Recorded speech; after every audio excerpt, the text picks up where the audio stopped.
یہ ٹیبل جو میرے سامنے ہے اس کی بھی ایک ویلیو ہے. جو کچھ تجھے ملا ہے بن مانگے کبھی اس کی ویلیو لگوائی تم؟ اللہ نہ کرے کسی ایکسیڈنٹ کے اندر آنکھ ضائع ہو جائے. آپ اس آنکھ کے بدلے نئی آنکھ چاہتے ہیں تو جائیں سائنسدانوں کے پاس.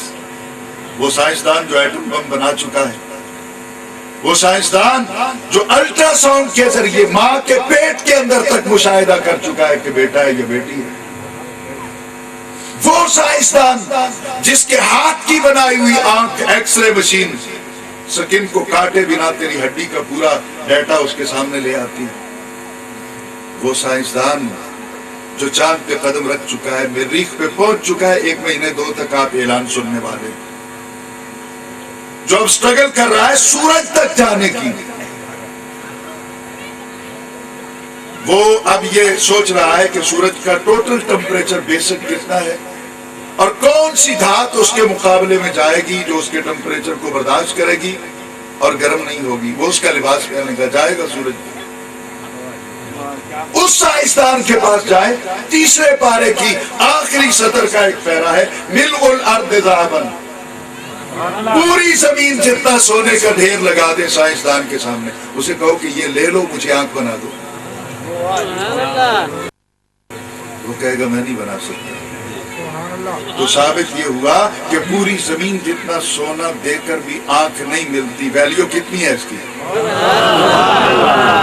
اس کی مارکیٹ ویلیو کتنی ہے کہ پوری زمین جتنا سونا دے کر بھی تمہیں اس طرح کی دوسری آنکھ نہیں مل سکتی. تو یہ بن مانگے ملی ہے, بن مانگے ملی ہے. تو علماء کے توسل سے, پیران عظام اور جناب صدر آپ کے توسل سے میں ایک پیغام امام پاک کی محفل میں اپنے سامعین کی نظر کرنا چاہوں گا. وہ کیا ہے کہ ذرا غور تو کر, جو بن مانگے اتنی قیمتی چیزیں دیتا ہے, مانگنے والوں کو کیا کچھ نہیں دے گا وہ. لیکن بدبختی ہے کہ ہم اس سے مانگنا بھول گئے. ہمارے گھر میں کبھی سحر نمودار ہوتی تھی.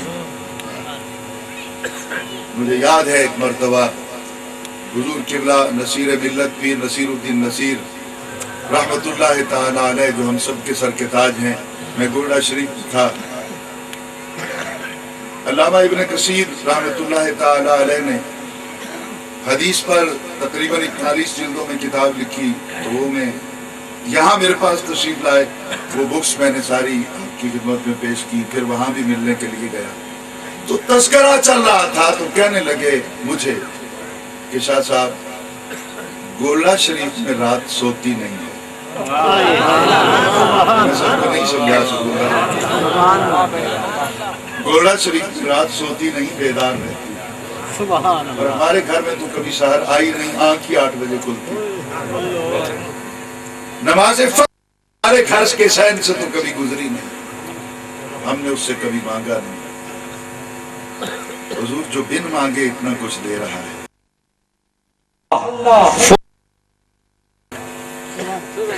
حضور میں نے منفی تو عرض کر دیا, اگر اجازت دے تو مثبت بھی ایک جملہ عرض کروں کہ اس پوری کائنات میں 1400 اس آیت کے نزول کے 1433 برس بعد آج سائنسدان آنکھ نہیں بنا سکتا.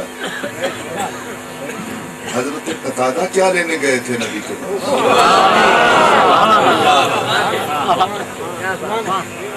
جہاں تک میری رسائی ہے آپ بولتے رہیں گے, میں نے نہیں کہنا. جس طرح علماء ذی وقار کا ایک طریقہ ہوتا ہے کہ سبحان اللہ کہو بولو, وہ میری عادت نہیں. میں نے کسی کو ڈسٹرب نہیں کرنا. میں نے اپنے تئیں سیدہ زہرا کی نوکری کرنی ہے, آپ نے اپنے تئیں کرنی ہے.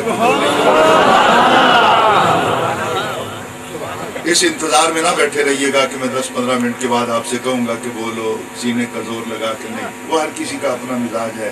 آپ بولتے رہیں گے میں تب بھی نوکری کرتا رہوں گا, آپ چپ رہیں گے میں تب بھی نوکری کرتا رہوں گا, کیونکہ میں آپ کے لیے نہیں آیا, میں اس حسین کے لیے آیا ہوں جس نے اپنا سب کچھ اپنے رب اور دین کے لیے قربان کر دیا. اب غور سے سنیے جو بات میں کہنے چلا. حضرت قتادہ جو نبی پاک کی خدمت میں حاضر ہوتے ہیں کہ حضور میری آنکھ دیکھیے یہاں بہہ گئی ہے, نکل گئی, اس کو ٹھیک کر دیجیے. نبی پاک کہتے نا میں کوئی ڈاکٹر ہوں, آئی سرجن میں کوئی ڈراپس لکھ کے دے دیتے, کوئی ٹیبلٹ دے دے, کوئی انجیکشن لگا دیتے, آپریٹ کرنے کا نہیں. نہ دوا لینے گئے تھے قتادہ، نہ نبی کو ڈاکٹر یا حکیم تھا، باتیں صرف دو ہوئی. نبی پاک نے کہا جنت چاہیے، کہا وہ تو پہلے مل گئی. جنت چاہیے حضور، وہ تو آپ کے قدموں میں جب سے آیا ہوں وہ تو مل چکی ہے. اب کیا چاہتے ہو؟ حضور میں نہیں چاہتا کہ آپ کے غلام کو دیکھ کر کوئی انگلی اٹھائے، کوئی مذاق اڑائے. اس کی آنکھ نہیں ہے، چہرے پہ زخم ہے. تو نبی پاک نے کہا پھر گھبراتے کس لیے؟ حضور کیا کروں؟ سرکار نے یوں اپنے ہونٹ پر ہاتھ پھیرا، لعاب دہن لگایا اور اس جگہ پہ اس طرح انگلی گھما کے اوپر ہاتھ رکھ دیا، وہ کٹی ہوئی. وہ سلامت نہیں تھا، یہ آپ کا حصہ وہ کٹا ہوا اپنی جگہ پہ رکھ کے ایڈجسٹ بھی نہیں کیا کہ کڑیاں ملا دیں، کنیکشن صحیح کر دیں، بس ویسے ہی رکھ دیا. پھر جو ہاتھ ہٹایا تو تمام صحابہ اس بات پر متفق ہیں، نہ زخم رہا نہ نشان زخم. نعرہ تکبیر، نعرہ رسالت، نعرہ خلافت، نعرہ حیدری، شان اہل بیت، علماء اہل سنت. بات سمجھ میں آ رہی ہے؟ آپ تو ٹھیک ہو گئی. جناب صدر، آپ کی نظر جو بات میں کرنا چاہتا ہوں شاید آپ کی نالج میں ہوگی یہ بات. یہ تو ہر کوئی بیان کرتا ہے کہ آنکھ نکل گئی، ٹھیک کر دی. یہ آنکھ نکلی کیوں؟ اس کا پس منظر کیا ہے؟ اس کا بیک گراؤنڈ کیا ہے؟ کیوں نکلی تھی آنکھ؟ کوئی تیر لگا، ٹھیک ہے تیر لگا. تیر لگا کیوں تھا؟ تیر لگنے کی دو وجہ ہیں، یا تو قضیہ اتفاقیہ، کھڑے تھے کہیں سے تیر آیا اور لگ گیا. ایک تو یہ ایسا تیر نہیں تھا. حضرت قتادہ رضی اللہ تعالیٰ عنہ کی ہسٹری کو آپ پڑھ کے دیکھیں تو تمام جتنے بھی علماء ذی وقار اسماء الرجال کے حوالے سے گفتگو کرتے ہیں وہ بتاتے ہیں کہ حضرت قتادہ پورے خطہ عرب کے اندر ماہر نشانہ باز تھے تیر اندازی میں. اور آپ کو اللہ تعالیٰ نے یہ تجربہ، یہ علم، یہ ایکسپیرینس عطا کیا تھا کہ آتے ہوئے تیر کو دیکھ کر آپ پہلے نشان لگا دیتے تھے کہ تیر یہاں آ کے لگے. ہوا کو بھی آپ دیکھ لیتے تھے کہ ہوا کا اتنا پریشر ہے، اسے آنا یہاں چاہیے تھا لیکن اب یہ یہاں آ کے لگے. اور کہتے ہیں کہ حضرت قتادہ کی پوری زندگی کے اندر بھی کبھی ایسا نہیں ہوا کہ آپ نے انڈر لائن یہاں کیا ہو اور تیر آ کے یہاں لگا. کبھی ایسا نہیں ہوا. آپ کی ذات اس عہد کے اندر، اس فن کے اندر ایک سند تھی. اس دن میدان میں کھڑے کھڑے حضرت قتادہ کی نظر جو اٹھی تو ایک تیر آ رہا تھا. اس تیر کا رخ دیکھ کر حضرت قتادہ کا بدن کانپ گیا، زمین لرزنے لگی. آپ نے اپنے علم و ہنر سے جب آتے ہوئے تیر کا رخ دیکھا تو وہ سیدھا والضحیٰ کا چہرہ، ما زاغ البصر کی آنکھ اس تیر کا ٹارگٹ تھی. حضرت قتادہ وہاں سے بھاگے پوری طاقت کے ساتھ، جہاں نبی کھڑے تھے سامنے آ کے کھڑے ہو گئے اور حضور کے چہرے کے سامنے اپنا چہرہ کر دیا. میری خیر ہے سائیں، تجھے کچھ نہ ہو، جو اس میں نہ ہو، اور یہ ہے تیری جھولی. جتنا بھرنا ہے بھر لے، میں کبھی خالی نہیں ہونے دوں. اب میں نے کچھ کہنا ہے، تھوڑا مشکل ہے، پلسرات سے مجھے گزرنا ہے. حضور غور سے میری بات کو سنیے گا. اللہ تعالیٰ نے حسین کی جھولی کو بھر دیا. تو جس کو اللہ تعالیٰ رزق کی صورت میں حضرت عطا کرتا ہے اس کو اللہ تعالیٰ آزاد نہیں چھوڑتا. اس کے لیے قرآن پاک میں ایک قانون بنا دیا گیا، وَمِمَّا رَزَقْنَاهُمْ يُنْفِقُونَ. وَمِمَّا، اور اس میں سے جو، اور اس میں سے جو رزقناہم، ہم نے دیا ہے ان کو، ينفقون، وہ آگے دیتے رہتے ہیں، آگے عطا کرتے رہتے ہیں۔ تو اس سے یہ ثابت ہوا کہ یرزقون کے تحت حسین کی جھولی خالی نہیں بھری ہوئی ہے، اور وَمِمَّا رَزَقْنَاهُمْ يُنْفِقُونَ کے تحت جو بھی جائے گا در حسین پر مدد مانگنے کے لیے، بیٹا مانگو گے وہ ملے گا، دولت مانگو گے وہ ملے گی، علم مانگو گے وہ ملے گا، جنت مانگو گے وہ ملے، یعنی جو کچھ بھی در حسین پہ جا کر مانگو گے وَمِمَّا رَزَقْنَاهُمْ يُنْفِقُونَ کے تحت حسین کے در سے کبھی خالی واپس لوٹ کر نہیں۔ مجھے ایک مقام پر، بلکہ انٹرنیٹ پر جب میرا لیکچر جاتا ہے تو نائجیریا کے ایک مولانا صاحب تھے، انہوں نے مجھے اس پہ ایک سوال کیا۔ انہوں نے کہا جی دیکھیے آپ بات تو کر رہے ہیں لیکن اللہ کے قرب کے اندر صرف حسین ہی تو نہیں ہے، بات تو سب شہداء کی ہے، سارے شہید زندہ ربہم اپنے رب کے پاس ہیں، تو صرف حسین سے کیوں مانگتے؟ کسی اور سے بھی مانگ لو۔ میں نے کہا ہم تو البدد یا فاروق اعظم بھی کہتے ہیں، البدد یا عثمان غنی بھی کہتے ہیں، ہم تو تمام شہداء کو مانتے ہیں، ہم سب سے مانگنے کے لیے تیار ہیں۔ اور بات یہ ہے کہ سب شہداء کے اجتماع کے اندر سید الشہداء تو حسین ہے نا، زہرا کا بیٹا ہے نا، اس کو نبی نے سید الشہداء کہا ہے، تو مخدوم کے ہوتے ہوئے کسی اور سے کیوں مانگے؟ المدد المدد یا حسین یا حسین، المدد المدد یا حسین یا حسین، المدد المدد یا حسین یا حسین۔ یہ دوسروں کا اجتماع ہوتا تو جتنا اجتماع ہے نا لیا سے بھی آواز پرے چلے جاتی۔ سنی شریف لوگ ہیں نا، منہ سے حسین کا نام نکلے گا بڑی مشکل ہے۔ المدد المدد یا حسین یا حسین، المدد المدد یا حسین یا حسین۔ یہ تو میں عرض کر رہا تھا کہ خلاق کے عالم نے جو قاعدہ قانون بیان کیا ہے اس کے مطابق نہ شہید کا دامن خالی ہے اور نہ شہید کے در سے کوئی خالی واپس نہیں۔ گفتگو تو اس پہ آگے بھی لے جائی جا سکتی ہے، لیکن پھر میرے سامنے بات کوئی ہے کہ وقت کے دامن میں گنجائش نہیں ہے۔ اب حضور دو چار باتیں میں کروں حضرت امام حسین کے گھرانے کے حوالے سے اور آپ کی شخصیت کے حوالے سے، اور پھر کچھ دیر کے لیے کربلا چلیں۔ حضرت امام حسین کا نام آتے ہی سب سے پہلے ان کے بابا کا نام آتا ہے، حضرت سیدنا علی المرتضی، جو اللہ کی عطا سے ہم سب کے حاجت روا بھی ہیں، ہم سب کے مشکل کشا بھی ہیں، اللہ کی عطا سے، اللہ کی مرضی سے، نبی مدینے والے آقا صلی اللہ علیہ وسلم کے کرم سے مولا علی ہم سب کے حاجت روا و مشکل کشا ہیں۔ جب ہم ان کی ہسٹری کو پڑھتے ہیں تو نبی پاک نے ایک دن کمال کر دیا۔ ویسے تو میرے نبی کا کلام جو ہے اس کا ہر حرف ہی با کمال ہے، لیکن مولا علی کے حوالے سے اس دن نبی پاک نے کمال کر دی۔ نبی پاک نے کہا القرآن مع العلی والعلی مع القرآن۔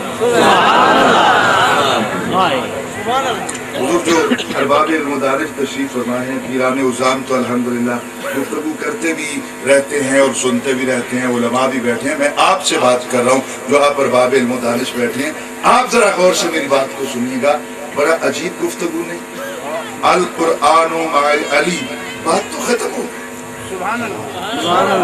اب اس سے آگے کیا کہنا ہے؟ قرآن علی کے ساتھ ہے، بات ختم ہو جاتی، لیکن نبی نے نہیں کی۔ نبی نے کہا القرآن مع العلی والعلی مع القرآن۔ نہیں سمجھا نہیں سکا، یا لئیے والوں کا مزاج یہ ایسا ہے۔ مفتی احمد رضا اعظمی صاحب نے کہا نہیں تو 10 تاریخ کو میں لیا نہ آتا، میں کہیں اور جاتا جہاں ذکر حسین سن کر لوگ تڑپ جاتے۔ یہ شاید میں نالائق ہوں، آپ اچھی گفتگو سننے والے لوگ ہیں، آپ کے معیار کے مطابق نہیں۔ غور سے میری بات کو سنیے، القرآن مع العلی والعلی مع القرآن، قرآن علی کے ساتھ ہے، علی قرآن کے ساتھ ہے، یعنی قرآن کا اشارہ علی کی طرف، علی کا اشارہ قرآن کی طرف۔ تو پہلا مسئلہ تو یہ ثابت ہوتا ہے کہ دنیا والوں جب تک دھرتی پہ قرآن کا فیض جاری رہے گا، علی کا فیض بھی جاری رہے گا۔ نعرہ تکبیر، نعرہ رسالت، نعرہ خلافت، نعرہ حیدری۔ بات بات سمجھ میں آ رہی ہے سر؟ ایک تو صورت مسئلہ یہ بنتی ہے. دوسری صورت مسئلہ یہ بنتی ہے کہ القرآن و مع العلی والعلی و مع القرآن، جب ہیں دونوں اکٹھے پھر ماننا دونوں کو پڑے گا، پھر دونوں لازم و ملزوم ہو جائیں گے. دوسرا تیسری صورت مسئلہ بڑی عجیب سامنے آتی ہے. اگر کوئی میرا ساتھی دوسرا آیا بیٹھا ہے تو ناراض نہیں ہوگا، کیونکہ بڑا اجتماع ہے نا، پتہ نہیں لگتا کون کون آیا کون کون نہیں آیا. بہرحال جو بھی آیا ہے، آج ہم ڈنکے کی چوٹ پر کہتے ہیں کہ علی کو تم بھی بیان کرتے ہو، ہم بھی بیان کرتے ہیں. فیصلہ کر، تیرا علی طاقتور ہے کہ میرا علی طاقتور ہے؟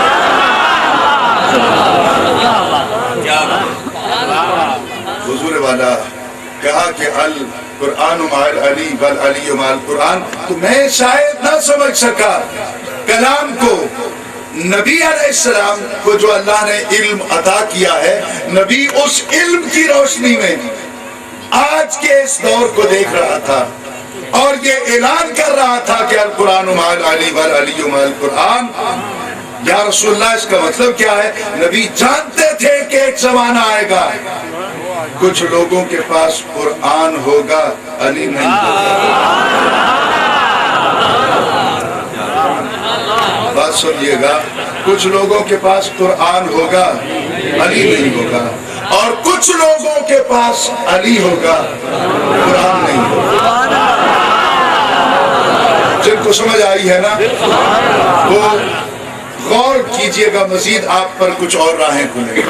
کچھ وہ ہیں جن کے پاس قرآن تو ہے علی نہیں، کچھ وہ ہیں جن کے پاس علی تو ہے قرآن نہیں. تو نبی اس حقیقت کو بیان کر رہا تھا، اس دور کے اندر سچا وہی ہوگا جس کے سینے میں علی ہوگا، زبان پہ قرآن ہوگا. چمن کلی کلی علی پیچھے کا ہاتھ اٹھا کے چمن چمن کلی کلی نگر نگر گلی گلی نگر نگر گلی گلی. حضرت سیدنا علی رضی اللہ تعالیٰ عنہ. میں اب بالکل ڈائریکٹ چلتا ہوں. بہت ساری باتیں ہیں کرنے کی اس حوالے سے، قرآن پاک کی آیات کے حوالے سے بھی اور احادیث مبارکہ کے حوالے سے بھی، لیکن وہی وقت کی اپنا دامن میں گنجائش نہیں ہے. اب میں صرف بات کروں گا حضرت امام حسین کو سمجھنے کے لیے. میں ایک جملہ کہوں گا کہ ہر فرد اپنی اصل سے پہچانا جاتا ہے. درست ہے؟ ہر چیز اپنی اصل سے پہچانی جاتی ہے. اور دیکھتے ہیں حسین کی اصل کیا ہے، حسین کی بیس کیا ہے، وہ میں عرض کر دیتا ہوں. اب یہاں کچھ باتیں آئیں گی جو استعاروں کی صورت میں عرض کروں گا، اوپنلی ڈسکس نہیں کر سکتا ہوں. میرے وطن عزیز کے حالات بہتر نہیں ہیں، پھر باتیں کوئی تلخ ہو جائیں گی، میں تلخیاں چاہتا نہیں ہوں.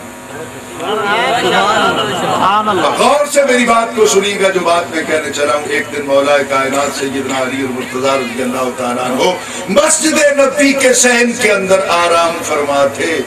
مسجد میں لیٹے ہوئے کیوں تھے، گرد و غبار لگا ہوا کیوں تھا، یہ آئے کہاں سے تھے، وہ ساری باتیں کھولوں تو بہت ساری باتیں چڑھ جائیں گی.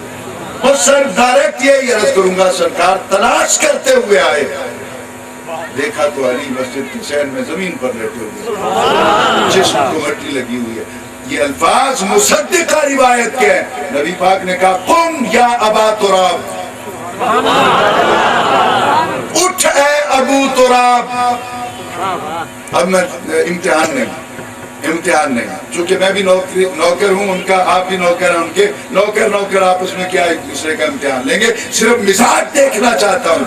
کہا قم یا ابا تراب. نبی جو کہہ دے وہ سچ ہوتا ہے،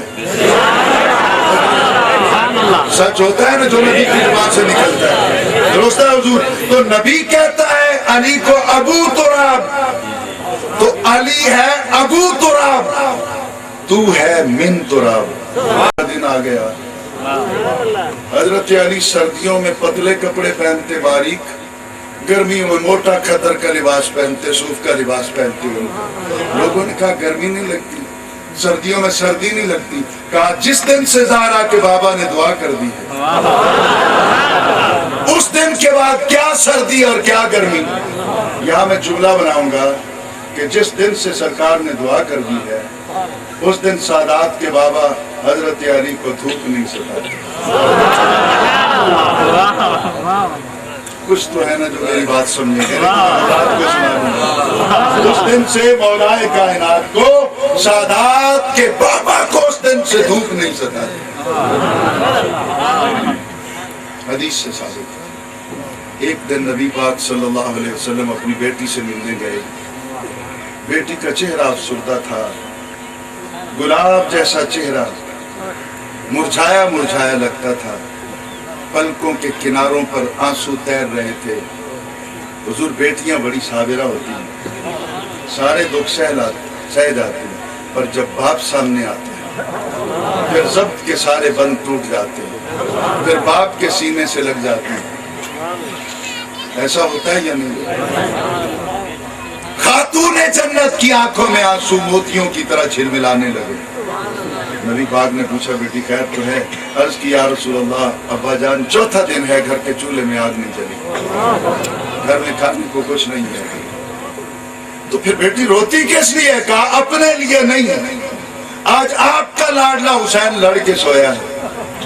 وہ کہتا تھا جب میں اٹھوں نا اگر گھر میں کھانا نہ ہوا تو پھر میں جانوں اور نانا جانے, میں وہاں جا کے بات کروں. حضور یہ سوچ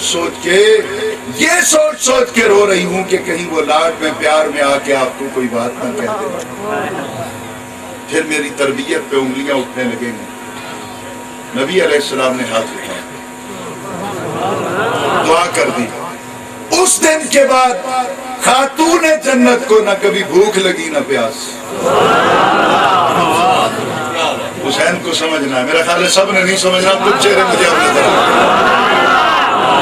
اس دن سے خاتون جنت کو نہ بھوک لگتی ہے نہ پیاس. 10 دن 20 دن کھانا نہیں ملا, پانی نہیں ملا, نبی نے دعا کر دی, اس دن کے بعد بھوک نہیں ملی. علی کو دھوپ نہیں ستاتی, زہرا کو بھوک نہیں سکاتی. اب جو قرینہ بنا میں وہ دہرا دوں کہ علی وہ ہے جن کو دھوپ نہیں ستاتی, پریشان نہیں کر سکتی. ٹمپریچر سورج کا, تماست, حدت علی کے بدن کو نہیں کرتی. اور بھوک اور پیاس کا غلبہ خاتون جنت کو پریشان نہیں کرتا, بھوک لگتی نہیں. تو اب ذرا غور کیجئے, زہرا کو بھوک نہیں لگتی, علی کو دھوپ نہیں لگتی. جب ان دونوں کا اتصال ہوتا ہے مرج البحرین یلتقیان, جب یہ دو بحر آپس میں ملتے ہیں تو جو صلہ موصول ہوتا ہے اس کو حسین کہتے ہیں. تو حسین کی اصل میں 2 چیزیں ہیں, نہ دھوپ ستائے نہ بھوک ستائے. نہیں سمجھا, نہیں سمجھا. حسین کے اصل میں شامل ہو گئی 2 چیزیں, باپ اور ماں کی طرف سے, نہ دھوپ ستائے نہ بھوک اور پیاس ستائے. تو حسین جس باہر سے ہو کر آیا ہے, حسین کی جو اصل ہے, جہاں سے حسین کائنات میں آتا ہے, تو حسین اپنے ساتھ یہ چیز لے کر آتا ہے. جہاں دھوپ نہیں ستا سکتی, بھوک نہیں ستا سکتی, یہ 4 خیمے تو سارے جلانا. حسین کو دھوپ کیا کر لے گی, حسین کو کیا بگاڑ لے گی؟ ایک فرات کا کنارہ بند کرتا ہے, تو زمانے کے دریا کو لاک کر دے. حسین تو اس گھر سے آیا ہے جہاں بھوک نہیں لگتی, پیاس نہیں لگتی. نعرہ تکبیر, نعرہ رسالت, نعرہ خلافت, نعرہ حیدری. بات سمجھ میں آ رہی ہے؟ حسین وہاں سے آئے. امام حسین کو نہ دھوپ ستا سکتی ہے اور نہ بھوک اور پیاس. پھر میں اس وقت حیران رہ جاتا ہوں سائیں, جب میرے بھی اسٹیج پر کبھی کبھی اور دوسرے دوستوں کے اسٹیج سے بھی آواز بلند ہوتی ہے کہ 10 محرم آتے آتے حسین کے ہونٹ خشک ہو گئے, زبان سوکھ گئی, گلے سے آواز نہیں نکلتی. بیٹے کو بھیجا تو 3 مرتبہ حسین گرا, بھائی عباس گئے تو 4 مرتبہ حسین گرا. اتنا ہی کمزور تھا تو آیا کیوں تھا کربلا میں؟ نہیں سمجھے میری بات، اتنا ہی کمزور تھا تو آیا کیوں تھا کربلا میں؟ ہے شیر خدا کا بیٹا، پیاس سے لڑکھڑاتا ہے، گرتا ہے، تلوار کے قبضے پہ ہاتھ رکھ کے کھڑا ہوتا ہے، ایک ایک کے گلے لگ کے روتا ہے، وہ کوئی تیرا حسین ہے جو ٹھوکریں کھاتا ہے؟ میں تو اس حسین کو مانتا ہوں جس کی جرت کے سامنے پہاڑ بھی پانی ہوتا ہے۔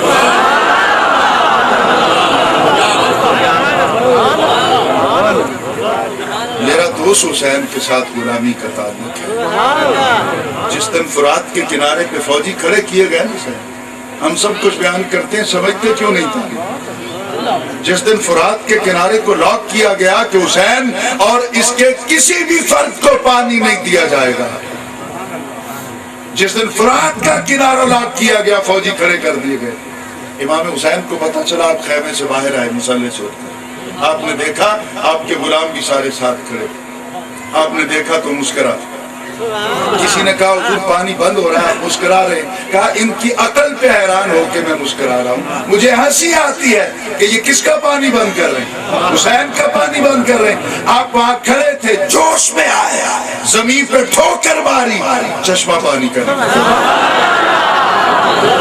جس کو اپنوں نے بھی دیکھا اور غیر نے بھی دیکھا، وہ شرمندہ سے ہوئے، پھر آپ نے پاؤں سے مسل دیا، وہ چشمہ بند ہو گیا، کہا تو ایک چشمے کی بات کرتا ہے جس کا میں نواسا ہوں، میں ایک بار بھی آواز دوں اپنے نانا کو تو آب کوثر نہیں، حوض کوثر کربلا میں۔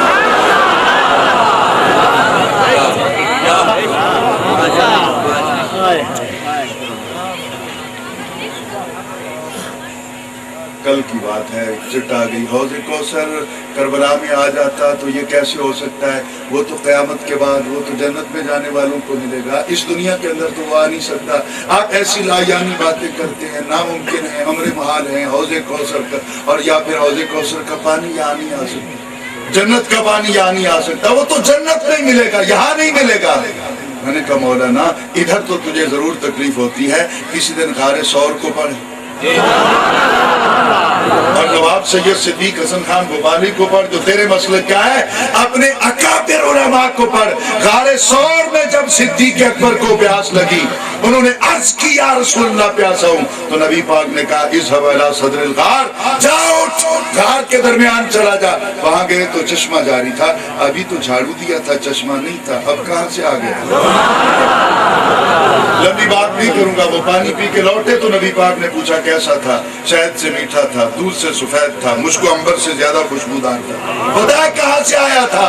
صدیق اکبر تیری عظمت پہ قربان۔ انہوں نے کہا حضور مجھے ضرورت کیا ہے پتہ کرنے کی، میرے پلانے والے کی خیر ہو، میرے ساتھی کی خیر ہو، میرے مرشد کی خیر، مجھے کیا پتہ کرنا ہے؟ کہا پھر پیاس لگے گی پھر عرض کروں گا، اہتمام آپ نے کرنا ہے۔ نبی پاک نے کہا اللہ تعالیٰ نے جنت کے ایک چشمے کا رخ ادھر کر دیا، مجھے جنت کا پانی پینے کو مل گیا۔ تو مجھے بتا مولوی، غار ثور کے احاطے کے اندر جنت کا چشمہ جاری ہو سکتا ہے، کربلا میں نواسے کے قدموں میں جنت کا چشمہ جاری نہیں ہو سکتا۔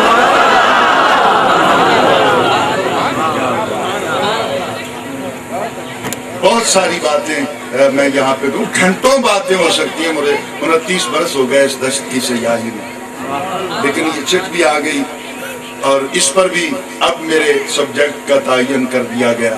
میں صرف ایک بات کروں اور پھر حکم پہ عمل کروں جو مجھے ملا ہے۔ ایک بچہ 9 برس کا، حضور نماز ظہر سے تھوڑی دیر پہلے 10 محرم والے دن خیموں سے نکلا، ننھی سی تلوار لگی ہوئی، بھاگتا ہوا کربلا کی طرف جا رہا تھا۔ حضرت امام حسین نے اپنے بھائی عباس اس وقت شہید نہیں ہوئے، حضرت عباس سے پوچھا کہ بھائی یہ کون ہے؟ کہا جی میں نہیں پہچانتا۔ کہا بلاؤ اس کو۔ وہ بچہ واپس آ گیا۔ آپ نے پوچھا کون ہو؟ کربلا میں کیا لینے جا رہے ہیں؟ اس نے کہا حضور شہید ہونے کے لیے جا رہا ہوں۔ کون ہو؟ کون؟ ہاتھ جوڑ کے، 9 سال کا بچہ ہاتھ جوڑ کے، حضور میں آپ کا نوکر زیادہ ہوں، میں آپ کے نوکر کا بیٹا ہوں۔ کس نوکر کے بیٹے ہو؟ کہا حضور اسی نوکر کا بیٹا ہوں جس کا لاشا ابھی آپ اٹھا کے لائے۔ کون تھا وہ؟ مسلم ابن اوسجہ۔ جس کا لاشا ابھی آپ اٹھا کے لائے، تو تم کیوں جا رہے ہو؟ ماں کی گود کیوں خالی کر رہے ہو؟ تیرے تو کھیلنے کے دن ہیں، جا لوٹ جا واپس۔ اس نے کہا حضور میں نے لوٹ کے نہیں جانا۔ اچھا کیوں لوٹ کے نہیں جانا؟ اس نے کہا حضور میں نے 9 برس کا ہوں تو 4 برس میرے بچپن کے نکال دیجئے، 5 برس سے میں نے اپنے باپ کو دیکھا، وہ گھوڑے پہ بیٹھا، وہ اونٹ پہ بیٹھا، وہ خچر پہ بیٹھا، جو سواری دستیاب ہوئی وہ اس کے بیٹھا۔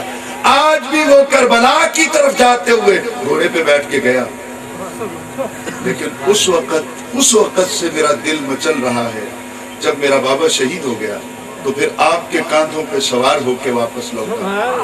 تو میں نے بھی اس وقت سے فیصلہ کر لیا کہ حسین تو وہ ہے جو نبی کے کاندھوں پہ سواری کرتا ہے اور غلاموں سے اتنا پیار کرتا ہے کہ ان کو اپنے کاندھوں پہ اٹھا کے لاتا ہے، یعنی جس کی سواری کے لیے رسول کے کاندھے، اس کے کاندھوں پر غلام سوار ہو کے آیا۔ تو میں بھی یہ سوچ کے جا رہا ہوں مر جاؤں نا حسین کا کاندھا تو نصیب ہو جائے، مجھے یہ معراج تو مل جائے گی ایک۔ اور دوسرا میں اس لیے کربلا میں جانا چاہتا ہوں حضور کہ میں نے اپنے باپ کو 5 سال تک خلوت میں، جلوت میں، گھر میں، باہر اچھی طرح باپ کا چہرہ دیکھا، میں جانتا ہوں کہ میرے باپ کا چہرہ کیسا۔ آج بھی جب کربلا گیا تو میں نے دیکھا میرا باپ جا رہا، لیکن حضور جب آپ اٹھا کے لائے نا، باپ کو لٹایا، آپ جہاں کھڑے تھے تو میرے باپ کا سر آپ کے قدموں میں تھا، اس وقت اس کا حسن دیکھا تھا، اس وقت اس کے چہرے کی جاذبیت کو آپ نے دیکھا تھا حضور۔ اس وقت اس کے چہرے کے حسن کو دیکھ کر میں نے بھی یہ فیصلہ کیا کہ زندگی کا کیا فائدہ، آج ہی مر جاؤں، حسین کا کاندھا بھی نصیب ہو جائے گا، حسین کے قدم بھی نصیب ہو جائیں گے، اور وہ حسن لازوال بھی عطا ہو جائے گا جو اہل بیت کے قدموں کو چوم کر ملتا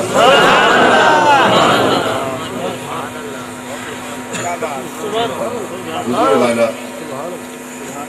ایک بچے کا تذکرہ غالباً آج سے 2 سال پہلے یا 1 سال پہلے لیا میں بھی میں کر گیا تھا، محرم کے کسی دن میں انٹرنیٹ پہ جب میں نے وہ واقعہ بیان کیا تو اس پہ کوشچن ہو گیا کہ حضرت نبی دو عالم صلی اللہ علیہ وسلم ایک دن مدینہ کے بازار میں آ رہے تھے، ایک بچہ کھیل رہا تھا، ان پہ سوال یہ ہوا تھا کہ بچہ ہے کون ہے؟ آپ نے خامخواہ روایت بیان کر دی، کوئی اس کا نام ہوگا، کوئی اس کے باپ کا نام ہوگا، اس کا ڈیٹا کیا ہے، اس کی ہسٹری کیا ہے، خامخواہ کی ایسی باتیں حسین احمد مدنی تم کر کے۔ میں نے پھر اس کو تلاش کیا، مجھے 1 برس لگ گیا، آج ان سادات کی بدولت میں آپ کی سنا ان کو رہا ہوں اور ان کی نسبت سے آپ تک یہ بات کنوے ہو جائے گی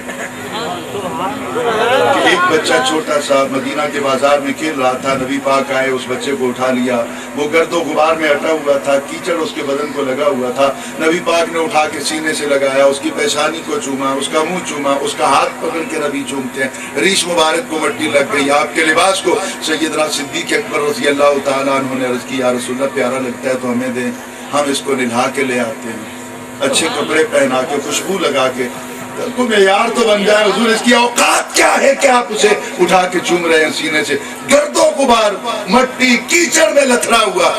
آپ نے کہا مجھے یہ اسی طرح اچھا لگتا ہے۔ اب جو حسین کے نوکر بیٹھے ہیں ذرا خیال سے میری بات کو سنیے گا، اور فیصلہ آپ کے ہاتھ میں ہے کہ آپ کا دل کیا کہتا ہے، آپ کی آنکھ کیا کہتی ہے، آپ کی زبان کیا کہتی ہے، اب یہ آپ نے خود فیصلہ کر لینا ہے۔ نبی نے کہا یہ جیسا بھی ہے مجھے اسی حالت میں پیارا لگتا ہے، میں نے اسی حالت میں اپنے سینے سے بھی لگایا اور اس کو بوسہ بھی دیا۔ پوچھا کیوں؟ کہا کل تک میں نہیں اسے جانتا، کل میرا حسین یہاں سے گزر رہا تھا، میں نے دیکھا جب اس بچے کے قریب سے میرا حسین گزر گیا نا تو یہ بچہ نہ علامہ نہ فہمہ، نہ قاری نہ مجاہد نہ غازی نہ حافظ، یہ 2 سال کا بچہ 2.5 سال کا بچہ یہ کھیل رہا تھا، حسین گزر گیا میرا، بیٹھ گیا یہ بچہ، جہاں حسین کے قدم لگے تھے ان نشانوں پہ ہاتھ پھیر کے نا اپنے منہ پہ ملنے اور جھک گیا اور جھک کر نشانے قدم کو چومنے لگا۔ کل سے مجھے یہ بچہ پیارا لگا ہے اور آج میں نے اس کو اسی حالت میں اٹھا کے چوما ہے۔ میں کچھ کہنا چاہتا ہوں لیا والو، مدینہ چوک والو، پیران عظام سادات کا گھرانہ اللہ ہمیشہ سلامت رکھے، ان کی وجہ سے پتہ نہیں مدینے والے کے کتنے کرم ہو جاتے ہیں علاقوں پر۔ غور سے میری بات کو سنیے، نبی پاک نے اسی طرح اس کو چون کر قیامت تک صحابہ کے ذریعے اپنا پیغام حسین کو چاہنے والوں تم چاہے جتنے بھی گندے رہو گے نبی کا سینہ تمہارا مقدر بن چکا ہے۔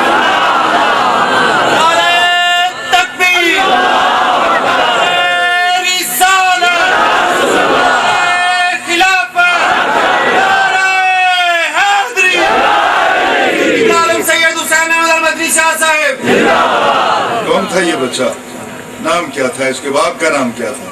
میں نے تلاش کیا، آج میں آپ کے سامنے بیٹھا ہوں، قرآن پاک میرے سامنے۔ یہ بچہ جب کربلا میں جاتا ہے تو زمانہ اس کو حبیب ابن مظاہر کے نام سے، حبیب ابن مظاہر، بچپن کا ساتھ۔ تو ثابت یہ ہوا جو حسین سے محبت نہیں کرتے ان کا قصور نہیں ہے، ان کے شعور میں حسین ہے ہی نہیں، ان کے شعور میں حسین ہے ہی نہیں، ان کا تعلق حسین کے ساتھ ہے ہی نہیں۔ نصرت المجالس کے اندر ایک روایت ہے، نبی پاک نے ایک دن خطبہ ارشاد فرمایا صحابہ کرام کو، آپ نے کہا کبھی کبھی اپنی اولاد کا امتحان لے لیا کرو۔ میں نہیں لے رہا، آپ کا نہیں لے رہا، میں روایت سنا رہا ہوں۔ نبی پاک نے کہا اپنی صحابہ سے کہا اپنی اولاد کا امتحان لے لیا کرو۔ حضور کس بات کا؟ کہا امتحان لیا کرو، وہ تمہارے ہیں۔ حوصلہ ہے، سن لیں گے، اونچی آواز سے بولے۔ یہاں بولنا آپ کا کار ثواب ہوگا، آپ کو اجر ملے گا، میں اس لیے کہہ رہا ہوں پوری تقریر میں ایک بار ضرورت ہے، سن لیں گے، میری تو خیر ہے، میں تو گھر میں بھی رہ لوں گا، جیل میں بھی رہ لوں گا، گولیاں بھی کھا لی، سب کچھ کھا لی، اب کچھ بھی نہیں باقی بچا۔ اب غور سے سنیے میری بات، نبی کہتا ہے اولاد کا امتحان لیا کرو، وہ تمہاری ہے۔ حضور کیسے لیا کریں؟ کہا اولاد کو بٹھا کر علی کی محبت پیش کیا کرو، اگر علی کی محبت سے وہ خوش ہوں گے تو تمہارے ہیں۔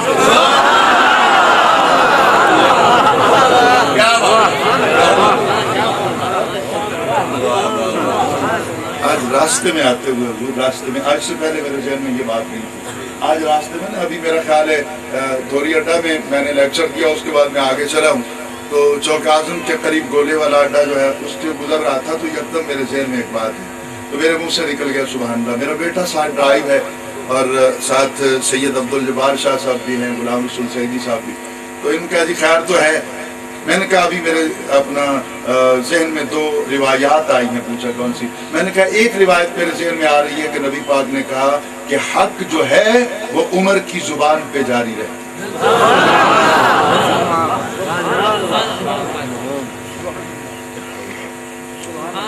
اب پھر نہ پوچھنا، حوصلہ ہے۔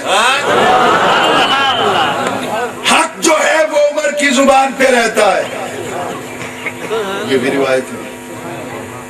اور پھر سرکار بولے کہ العلی حق، علی حق ہے، حق عمر کی زبان پر ہے۔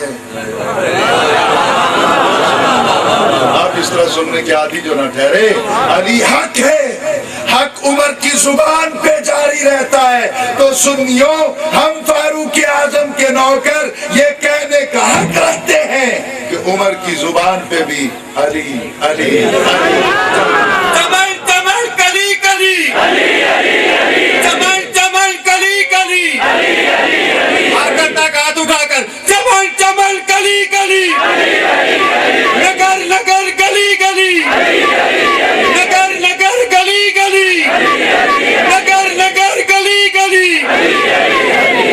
حضور والا، میں اپنی بات کو قریب لاتے ہوئے گفتگو کو شام کے بازار کی طرف لے چلوں گا، جو مجھے بانیان کی طرف سے اگر یہ چٹائی ہے تو اس میں حکم ملا ہے، بازار شام۔ میں اپنی زندگی میں سب سے معتبر راوی کربلا کا جو ہے وہ امام زین العابدین ان کے سامنے سب کچھ ہوا، کسی نے سن کے بیان کیا ہوگا، کسی سے سن کر، اور زین العابدین رضی اللہ تعالیٰ عنہ علیہ السلام تو وہ ہیں